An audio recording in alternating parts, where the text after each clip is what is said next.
Hey guys, today I'm going to tell you how to hide apps on Vivo X200 FE or Pro. If you're using Vivo X200 FE or Pro and now you want to hide your apps, so let's see how can you do this. You just have to open your settings. In settings, you have to go to search setting and look for app hiding. Just search for this one and after that just tap on it.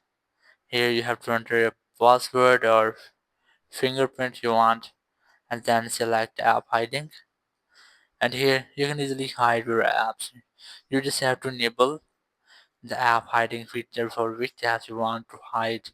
And then I'm going to hide this one, so just enable it, and here you'll get the gesture which is swipe up with two fingers on the home screen to view hidden apps.